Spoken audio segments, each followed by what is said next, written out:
I am a dog trainer, You're dog walker extraordinaire. I'm not exactly sure what I do. I hang out with dogs all day is what I do. Hang out with dogs all day. Mm-hmm. Okay. What is Anytime Canine? Anytime Canine is a dog training, dog walking, and pet sitting service, and we supply exercise and training for all the dogs in the DC area. Okay. What method of teaching do you use?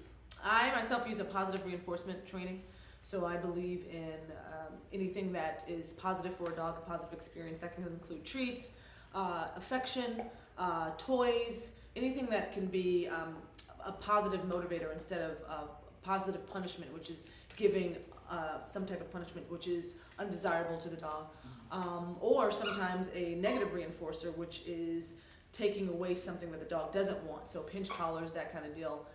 That's a negative reinforcement. I don't use that. I use positive reinforcement. Now, specifically, what are the methods of negative reinforcement that you try to stay away from? Well, specifically, choke chains, prong collars, shock collars, anything that gives a negative association with whatever it is that is making the dog get excited. So for instance, if I have a dog that's becoming reactive on leash, every time he sees another dog, he wants to either see that dog and approach that dog, and that anxiety is turning into aggression because he cannot fulfill that behavior.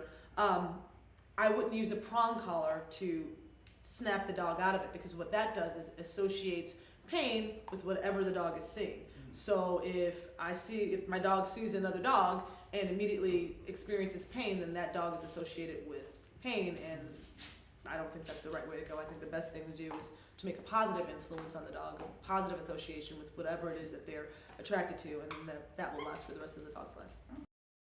Canine of extraordinary obedience. What is a canine of extraordinary obedience? Are you a canine of extraordinary obedience? See, I am a canine. No, I use it as canine of extraordinary obedience in training, right? Training. Well, I just kind of one day wanted to leave a funny message on my machine for everyone to hear. I thought of my dog Riley as being a really smart dog. He, of course, is trained. You can't have you can't be a trainer and not have a well-trained. Well, you can, but I prefer not to be a trainer without a well-trained dog. And I just thought he was a really extraordinarily trained and extraordinarily obedient dog, and it just kind of stuck. So now he is the CEO of the company. I follow his suit, and we get along fine. If you could impart one piece of wisdom to all first-time pet parents, what would it be? Structure. Structure. Why structure? Because a lot of times people will get a new dog and they're so overwhelmed and excited and emotional about the dog that they don't provide enough structure for the dog. And dogs need structure in order to realize their place in the hierarchy.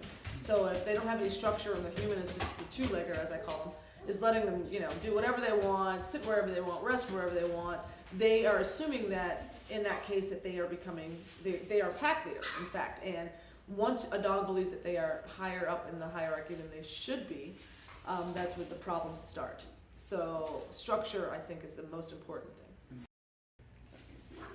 Now, if you could talk to a dog and impart one piece of wisdom to that dog who's getting their first human, what would it be? Patience. Patience. Why patience? Because I don't really train dogs. I feel like I train humans. And humans so often contradict what they ask for. I mean, our body language says one thing while our words say something else. The tone of our voice says one thing while our body language is saying something different. So, in doggy world, everything is very, very specific. When you move your body this way, this is what you're saying. When you use this kind of vocalization, this is what you're saying. Humans are a lot less consistent. So, I would tell a dog, just be patient as your human works through what's going to work best for you. When did you realize your passion for dogs? Early on in life. I've always had a dog. Well, ever since I can remember, I've had a dog. And even before I remember having my own dog, I do remember seeing dogs, stray dogs, and wanting to bring every dog home, every cat home that I saw walking down the street. I've always been a fan of animals in general, specifically dogs and cats. So I am everyone always asks, what's my favorite breed of dog? And I can never answer that question because there's really no answer for that question. However, I do have favorite groups of dogs. The sporting group is one of my favorite groups of dogs, and the working group. The sporting group, because they are eager to please, they're outdoorsy, they want to run around and hang out with their owners, and they do anything and everything they can to make their owners happy, even though they're pretty distractible. So a lab looking for a bird or... How big are you on nutrition? I'm a big fan, of course, of nutrition because I think everything comes into play. I know. Is it done? Is it done? That toy is done. Yes. I might need to get that from her. Can. Is it done, honey? I think maybe that was her first squeaky toy ever. As long as she doesn't eat the stuffing, we're good. But nutrition is a huge thing, mainly because, you know, a well-rounded dog needs to be a healthy dog. So part of being a healthy dog is getting enough exercise, getting the proper nutrition, getting basic obedience training or behavior modification if you have a dog with some issues. So nutrition is a very, very important part of a dog's whole overall being. Who believe that the raw diet is the only way to go. It does have its benefits, definitely. One of the major things that I find people love about the raw diet is that the poo is a lot less and a lot smaller. However, it is a lot of work. So that doesn't work for everyone. A lot of dogs have allergic reactions to a lot of different types of food. Grain-free diets tend to work for a lot of dogs because many more dogs than you think are actually allergic to wheat.